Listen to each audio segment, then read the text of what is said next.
The Cheyenne called Custer the Chief of Thieves, and in the winter of 1869, he lived up to the name. He didn't come to fight, he came to bargain. After luring their leaders into his camp under a flag of peace, he surrounded them. The Cheyenne faced an impossible choice: hold their ground and lose their chiefs, or submit to Custer's will to save them. It was a checkmate move in a war of endless revenge. With the smoke from the Washita River massacre barely settled, the U.S. Army considered the Kiowa problem temporarily solved. In the 19th century, solved was a flexible term, usually meaning key leaders were either dead or in chains. In this case, the prominent chiefs Satanta and Lone Wolf were guests of the U.S. government in the stockade at Fort Sill, their freedom exchanged for the good behavior of their people. With the Kiowa villages hovering nervously near the fort, their leverage was gone. Black Eagle, acting as a reluctant diplomat, pleaded for his leader's release, but the Army's attention was already drifting. The Kiowa were yesterday's news. The real prize, the still defiant bands of Cheyenne and Arapaho, were somewhere out on the vast, winter-blasted plains between the Wichita Mountains and the Texas border, and General Sheridan wanted them found. The official plan wasn't another attack, at least not on paper. The first move would be a gesture of peace, a classic carrot-and-stick approach where the carrot was a visit from a friendly delegation and the stick was the thousands of soldiers waiting for the order to march. They decided to send out emissaries to deliver a simple, non-negotiable offer. Come to the reservation and accept government rations, or the Army would hunt them down and destroy them before the spring grass could fatten their ponies. It was an invitation with the weight of an ultimatum, a diplomatic mission designed to locate the enemy as much as to talk with them. The search for a willing messenger, someone brave or foolish enough to ride into the heart of the hostile camps, began immediately. Finding a volunteer for a potential suicide mission wasn't easy, but Iron Shirt, a respected Apache chief, stepped forward. He understood the stakes and the landscape. When Custer asked him how long the journey would take, his estimate was a sobering 3 weeks, a timeline that spoke volumes about the immense, empty distances of the plains. But an Apache chief alone wasn't enough. Custer needed someone the Cheyenne would listen to, someone whose presence would be a message in itself. The perfect candidate was already in his camp: Mawissa, the sister of the slain Cheyenne chief Black Kettle, one of 3 women taken captive after the Washita. She was intelligent, respected, and, more importantly, she wanted peace, likely because she had seen the alternative up close. The departure of the 2 envoys was a carefully staged affair. They were provisioned with blankets, food, and a mule to carry it all. A public display of the Army's supposed goodwill. Custer gave Iron Shirt the official message of peace or annihilation. To Mawissa, he offered a more personal touch, a bit of frontier theater. Noticing she lacked a proper hunting knife, or muchka, he theatrically unbuckled his own and gave it to her, telling her to return it before the next moon. It was a classic Custer gesture, equal parts charm and command. Then, with Iron Shirt leading the way and Mawissa trailing behind the pack mule, the 2 lonely figures rode out of camp and vanished into the plains, carrying the fate of their people with them. 3 weeks later, just as he had promised, Iron Shirt rode back into camp. He was alone. His report was a litany of failure and defiance. He claimed the distance was too great, his horses too weak, and the Cheyenne and Arapaho villages were scattered and committed to war. Mawissa, he explained, had wanted to return but was forbidden by the chiefs. It was a convenient story that confirmed every one of the Army's worst assumptions. However, there was one flicker of hope.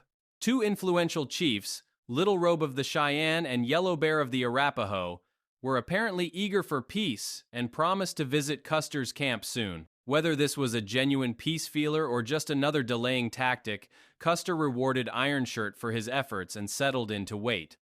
Days turned into a week, and Custer's patience, a notoriously limited resource, wore thin. The arrival of Little Robe and Yellow Bear confirmed the grim news. While some wanted peace, the most powerful warrior societies were holding out, likely waiting for spring when fresh grass would give their war ponies the advantage. They were stalling, and Custer knew it. He went to General Sheridan with a proposal that was audacious even for him. He wanted to take a small, hand-picked force of just 40 men and ride directly into hostile territory to find the Cheyenne villages himself. His logic was a perfect illustration of his own self-confidence. A large column, he argued, would be seen from miles away, giving the villages time to scatter. A force that was too small, however, would be seen as an easy target, inviting an attack. 40 elite sharpshooters, he reasoned, was just right, large enough to defend themselves, but small enough to appear non-threatening. Sheridan, who understood calculated risks, approved the insane plan but warned Custer to be cautious. The preparations were swift. Custer selected his best shots, men who had proven their nerve in battle. His command group was a small circle of trust: his own brother, Tom Custer, Captain Robbins, and Dr. Rennick, the medical officer. For guides, he would take the two chiefs, Little Robe and Yellow Bear, along with a Blackfoot scout named Neva and his indispensable interpreter, Romeo. One other man joined the expedition, a civilian named Brewster, whose sister was among the captives held by the Cheyenne. He was there for one reason: to get her back. There were no wagons or tents, only what could be carried on pack mules. This was a lightning raid, not a conventional patrol. The night before they left, the mood was tense. An officer who had seen the mutilated bodies of previous failed expeditions approached Custer. He pressed a small, two-shot pistol into Custer's hand and told him to use it on himself if he was captured, to avoid the certainty of torture. It was a grim reminder of the stakes. This was not a mission where you could surrender and expect to come home. Custer shrugged off the gesture. But the message was clear. They were riding into a place from which there was a very real chance none of them would return. Their first stop was a nearby friendly Apache camp, where they would spend the night before heading west into the vast, unknown territory ruled by the Cheyenne. The expedition moved west, a tiny column of blue coats against an endless brown landscape, following the northern edge of the Wichita Mountains. The first night out was a sign of things to come, a lesson in how quickly things could go wrong on the plains. The pack mule, carrying most of the men's bedrolls, wandered off in the dark, leaving them to shiver through the night with whatever they had on them.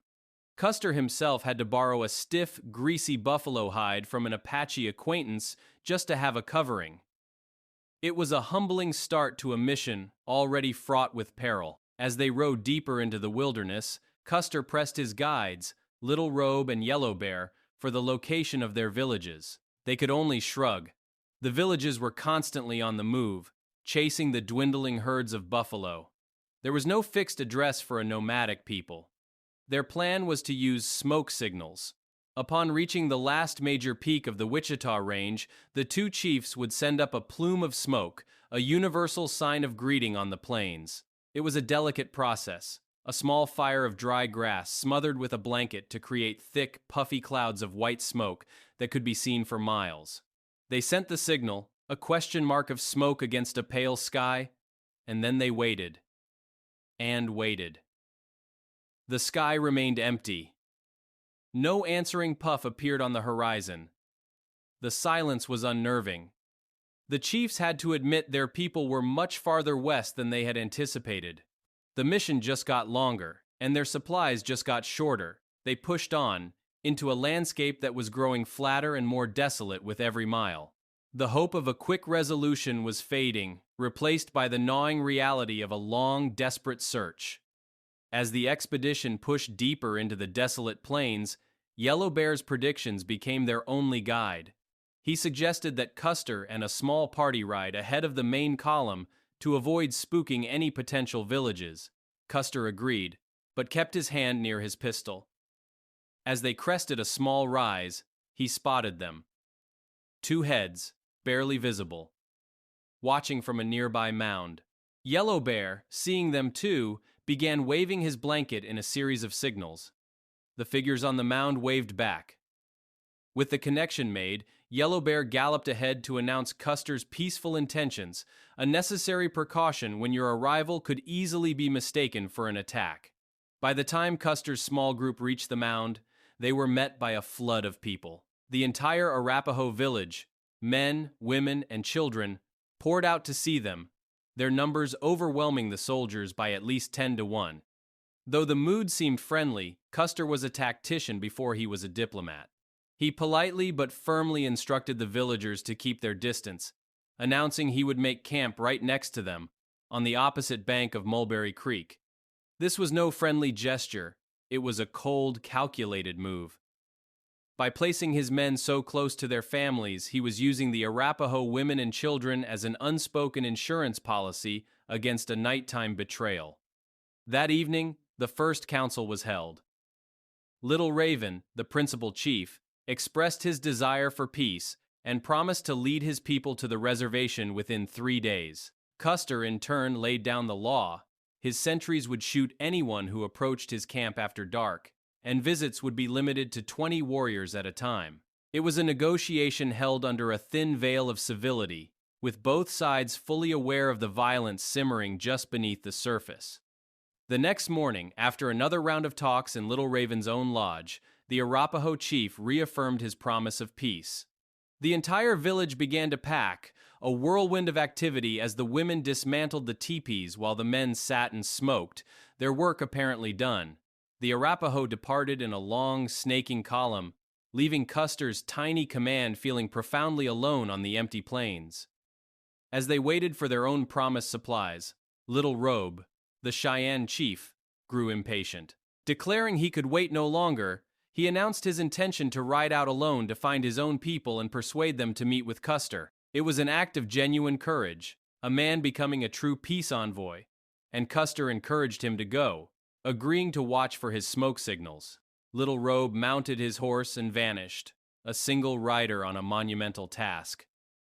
3 days after the Arapaho left, the monotony was broken by a shout from a sentry. A party of riders was approaching. It was the supply train, led by Custer's friend Colonel Cook and the legendary scout California Joe. The sight of the 12 men and their pack mules loaded with fresh coffee, sugar, and bacon was a massive relief for the hungry command. Colonel Cook recounted his journey, admitting his terror that he would find Custer's command wiped out, just as the Kidder party had been years earlier. California Joe, by contrast, had remained perfectly calm, his frontier nonchalance a perfect foil to the military anxiety. The reunion was a brief moment of celebration in a mission that was far from over. Just as Cook's party was settling in, California Joe spotted another, much larger group of riders on the horizon. Cook prepared his men for a fight, assuming the worst. But as the riders drew closer, a single warrior galloped far ahead of the others, making signs of peace. It was Yellow Bear, the Arapaho chief, who had unexpectedly returned. He had brought his entire village back to escort the supply train, a gesture of protection that saved Cook from a potentially fatal panic. With the reinforced column, Custer resumed his search for the Cheyenne, following the general direction Little Robe had taken. But the land grew harsher with every mile. The prairie grass vanished, replaced by barren sand. The horses and mules weakened, their only food, the bitter bark of cottonwood trees. They stripped bare along the creek beds. After crossing the Red River, the condition of the animals became critical. Custer knew that if they went much further, the horses would never have the strength to make it back to their main supply camp. He decided to send a small party ahead on the strongest mounts. He chose his scout, Neva, and the 2 young Arapaho warriors who had accompanied the supply train. Hearing the plan, young Brewster, the man searching for his captive sister, begged Custer to let him go along. Custer tried to refuse, pointing out the extreme danger, but Brewster was resolute, declaring he would rather die trying to find his sister than turn back without her. Seeing his determination, Custer reluctantly agreed, sending the 4 men out on one last, desperate search. As Custer's men waited in the desolate landscape, their situation grew more desperate by the day. The memory of a strange event that occurred just after they first set out now seemed to come from a different lifetime. 2 days into their original march, a young Kiowa warrior and a girl had eloped, fleeing her father and seeking refuge with Custer's column. The girl was the daughter of Black Eagle, the acting chief of the Kiowa, and her suitor was too poor to afford the horses required to purchase her hand in marriage. Custer had granted them protection, and when he later informed Black Eagle, the chief expressed no anger over their forbidden love, only disappointment over the lost horses he would have received as a bride price. That brief story of romance and pragmatism felt a world away from their current reality. Custer's command was now on the verge of starvation. Their rations were gone. The last of the grain for the horses had been eaten. Hunting parties rode out for miles in every direction and returned with nothing. The land was utterly devoid of game. The men grew quiet, their hunger a constant, gnawing presence. The horses, reduced to chewing on leafless branches, began to collapse. The mission had reached its breaking point. Custer decided they could wait no longer. They would begin the march back the next morning, hoping to meet a second supply train they had requested. On the first day of their retreat, one of the horses dropped dead from starvation. The dead horse was not a sign of defeat, it was dinner. For the starving soldiers, the carcass was a godsend. They descended upon it with knives, and soon the campfires were sizzling with fresh meat. The men, who hadn't eaten properly in days, treated the stringy, tough horse meat like a delicacy, laughing and joking as they enjoyed what they grimly called a sumptuous feast. The dark humor was a testament to their resilience, but it couldn't mask the grim reality of their situation. That evening, as they were finishing their meal, a lone rider was spotted in the distance, following their trail.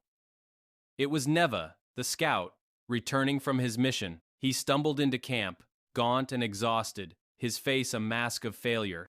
Custer offered him a piece of what he jokingly called buffalo, which Neva devoured, too hungry to notice or care that it was horse meat. Once he had eaten, he delivered his report. It was a final, crushing blow to the mission's hopes. He had followed the trail of the Cheyenne village far to the west, only to discover it was over 2 weeks old and still heading away from them. Worse, the 2 young Arapaho guides had lost their nerve and deserted him, following the Cheyenne trail instead of returning. Neva and young Brewster had started back together, but Brewster's horse had given out, and he was now somewhere out on the plains, alone and on foot.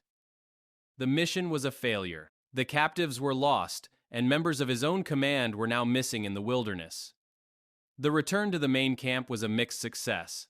The Arapaho had kept their word and were peacefully settling on their new reservation, a tidy diplomatic victory. But the primary target, the Cheyenne, remained defiant and at large somewhere in the vastness of the plains. Custer's small expedition had failed to bring them in. While Custer was gone, military policy had shifted with the wind.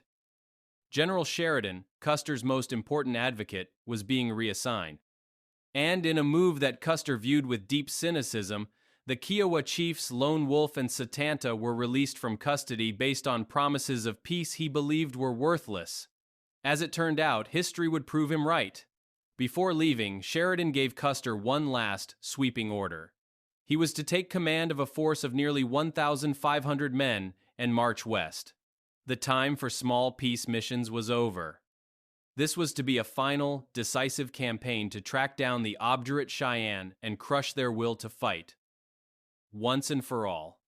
The logic of the winter campaign was brutal but effective. It was a race against the seasons. The army had to find and force the Cheyenne into submission before the first green shoots of spring grass appeared. That new grass would give the Cheyenne ponies strength and speed, allowing the villages to scatter and outrun any military pursuit. The campaign had to be won now, in the dead of winter, when the tribes were at their most vulnerable.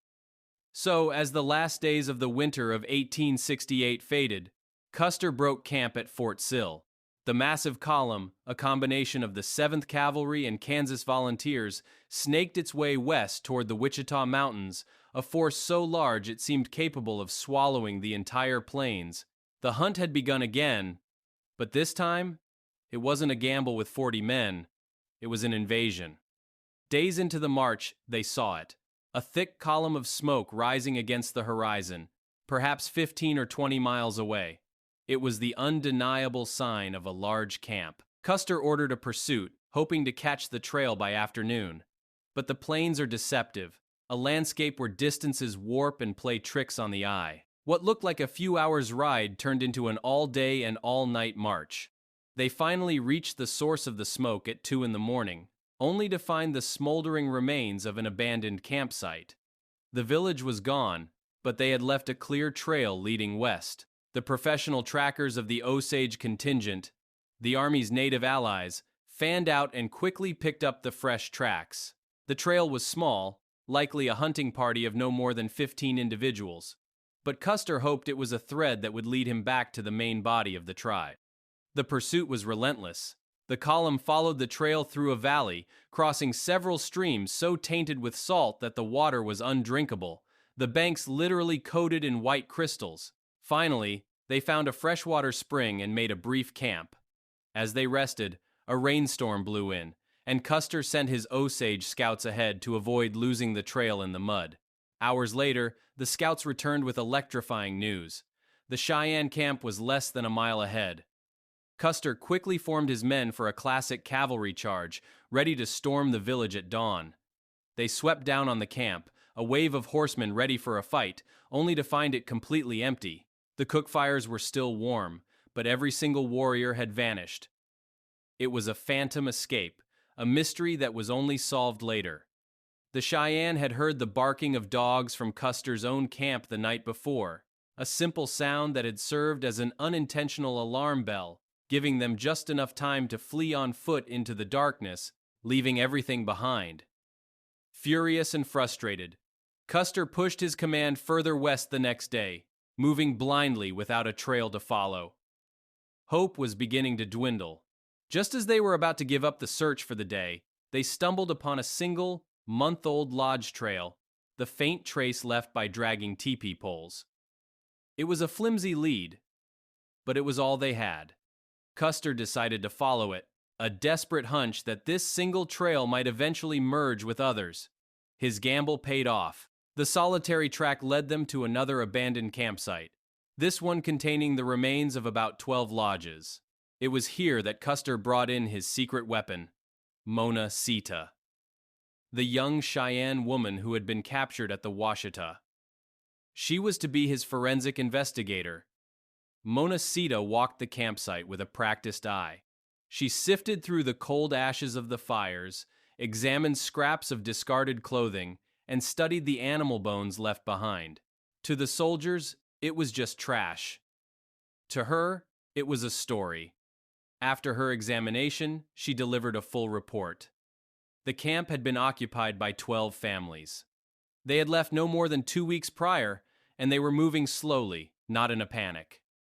This was likely a smaller band on its way to join the main village for the winter. The information reignited the command's hope. Young Brewster, the man searching for his sister, felt a renewed sense of purpose. The trail led north, and as they followed it, they found exactly what Mona Sita had predicted. The trail grew, merging with others until it was clear they were following the tracks of not 12, but over 100 lodges, then 200, then nearly 400. They were closing in on the entire Cheyenne tribe. The signs were unmistakable. The Cheyenne were not running. They were moving at a leisurely pace, living off the land by stripping bark from cottonwood trees for their ponies. Custer knew he was close, likely less than a day's march away. He sent his best scout, a man named Hargrove, ahead with the Osage trackers. Soon, a messenger came galloping back. Hargrove had found them. He had seen a massive herd of Indian ponies, hundreds of them, being grazed by a few young boys. The main village was just over the next ridge. Custer ordered the command forward, preparing them for action, and rode ahead to see for himself. When he crested the ridge, he saw them. About 50 Cheyenne warriors were standing on a high bluff, silhouetted against the sky, watching his every move. In that moment, Custer knew this was the village of the chief Medicine Arrow, and that somewhere within that cluster of teepees were the 2 white captives, including Brewster's sister. This knowledge changed his entire strategy. A head-on attack, the standard cavalry tactic, would be a death sentence for the 2 women. The moment the first shot was fired, the captives would be killed. His primary objective shifted from destruction to rescue. Before his main column could even appear on the horizon, he had to establish a truce. He began making the universal plains sign for a parley. About 20 warriors rode out, with 3 approaching him directly.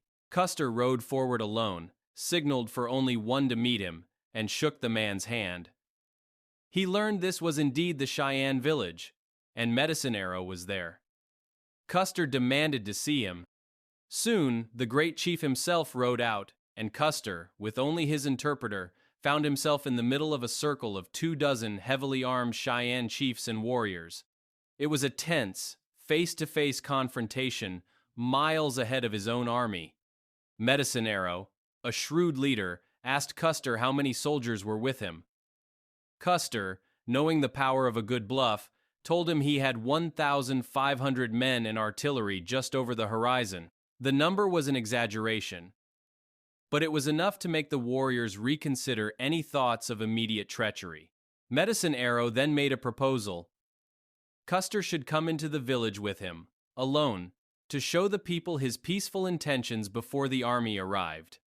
It was a test of nerve, and Custer accepted, believing the Cheyenne wouldn't dare harm him with his massive and slightly inflated force so close.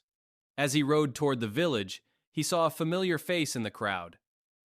Mawissa, the woman he had sent as a peace messenger weeks ago. She recognized him but gave no sign. He was led to Medicine Arrow's lodge, where he endured a painfully long peace pipe ceremony with 15 chiefs, all while knowing that a single misstep could get him killed.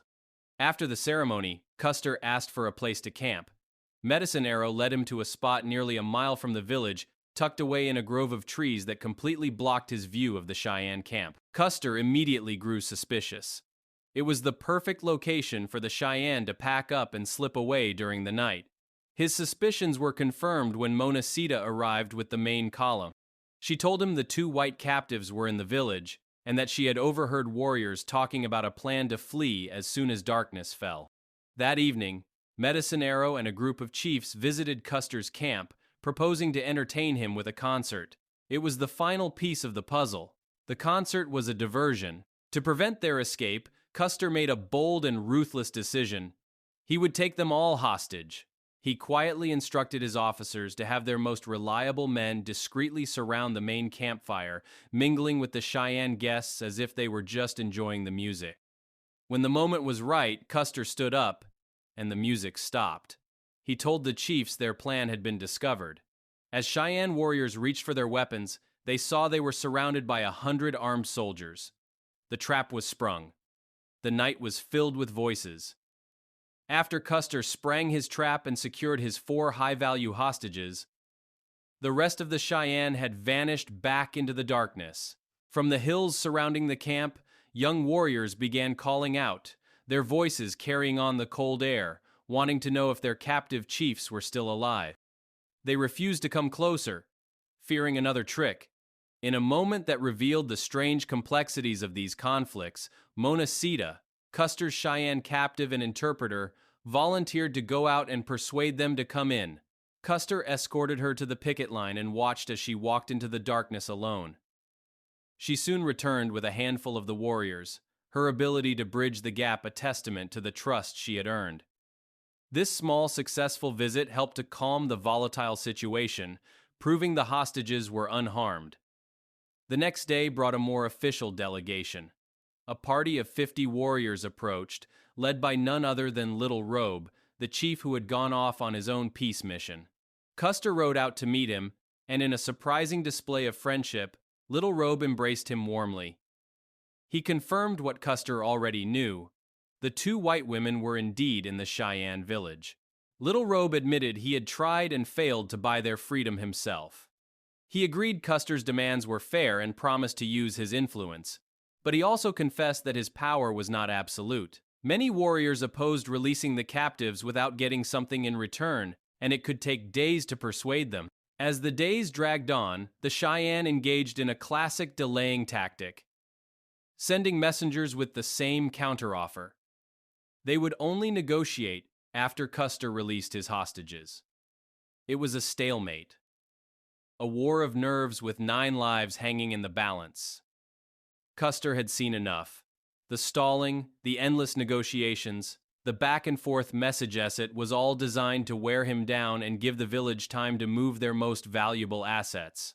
He decided to force the issue with a move that left no room for interpretation. He summoned a delegation from the Cheyenne village to his tent, bringing in his 3 most important hostages to hear the message directly. He stood before them and calmly recounted the events of the past week. His peaceful intentions, their deceptions, and their refusal to meet his one simple demand. Then, he delivered the ultimatum. If the 2 white female captives were not delivered safely to his camp by sunset the following day, the 3 chiefs sitting right there would be hanged from a tree. He made sure to add that their ponies were too weak to outrun his army, closing the door on any hope of escape. The meeting was over. The Cheyenne delegates returned to their village, stunned by the cold finality of the threat. The next day was the longest of the campaign. The entire camp was gripped by a tense silence, all eyes scanning the western horizon. Young Brewster was a wreck, pacing restlessly, his unbearable anxiety a mirror of the camp's mood. One of the hostage chiefs, his own nerve-breaking, asked to speak with Custer. He wanted to know if the general was a man of his word, if he would truly carry out the execution. Custer looked him in the eye and said that he would. The chief then begged to be released so he could persuade his people, a transparent ploy Custer immediately refused. The sun began its slow descent, painting the sky in shades of orange and red. With only an hour left until sunset, a group of about 20 riders appeared on a distant hill. As they drew closer, Custer raised his field glasses. He could make out 2 figures riding the same horse. They dismounted and began to walk toward the camp. One was short and stout, the other tall and slender. Before Custer could even give an order, young Brewster let out a cry. It was his sister. He sprinted past the guards, a man running toward the ghost he thought he'd lost forever, and collapsed into his sister's arms. The 2 women were brought into the camp, a sight that moved even the most hardened soldiers. Their condition told the story of their captivity. They were dressed in crude skirts made from flour sacks, the brand names of the mills still visible on the fabric, a grim testament to the fact that their captors were being fed by the same government the army fought for. Their faces were sun-scorched, their hair was matted and braided like the Cheyenne, and their expressions were hollowed out by nearly a year of brutal servitude. They told stories of being traded between warriors, of failed escape attempts that ended in beatings, and of the constant, back-breaking labor and gnawing hunger. Their rescue was a moment of profound joy and relief, but it was also a stark confirmation for Custer. His decision not to attack the village, the choice that had frustrated his own officers, had been the right one. It was the only move that could have brought these women back alive. With the women safe, the Cheyenne had lost their most valuable bargaining chips. The 3 hostage chiefs pleaded for their own release, but Custer refused. They would remain his prisoners until the entire Cheyenne tribe fulfilled their promise to relocate to the reservation near Camp Supply. Faced with no other option, the Cheyenne finally agreed. They claimed their horses were too weak to travel immediately, but they gave their word they would abandon the warpath forever. It was a promise that, this time, they would actually keep. The Great Winter Campaign of 1868 was effectively over. Custer received a letter of congratulation from General Sheridan, and the volunteer regiments, their job done, were sent home. At Fort Hays, the expedition was met by the husband of the newly freed Mrs. Morgan, a man who had been wounded in the raid that saw her captured and had believed her to be dead for almost a year. Their tearful reunion was a powerful postscript to the brutal campaign. The final chapter for the 3 hostage chiefs, however, was written in blood and misunderstanding. Transferred to the guardhouse at Fort Hays for better security, a tragic confrontation erupted. A language barrier and a clumsy attempt by the guards to put the chiefs in irons led to a fight. In the chaos, one chief named Big Head was shot and killed. Another, Dull Knife, was bayoneted and died from his wounds. The third, Fat Bear, was seriously wounded but survived. It was a pointless, ugly end for men who had become pawns in a much larger game. Eventually, with the Cheyenne settled on their reservation, Fat Bear and all the other women and children captured at the Washita, including Monacita, were released and returned to their people. A fragile, uneasy peace settled over the Kansas frontier, bought with ultimatums and blood. Custer's reputation as a brilliant, if ruthless, commander was solidified, setting the stage for his final, fatal encounter on a different river 7 years later. Custer won his clash of wills with a brutal ultimatum, rescuing 2 captives by condemning 3 chiefs to a violent end. It wasn't his famous last stand, but it was a masterclass in the cold arithmetic of frontier warfare. This victory bought a temporary peace but planted the seeds of revenge that would fully bloom 7 years later. If you think this was calculated, wait for what came next. Subscribe for more unflinching history.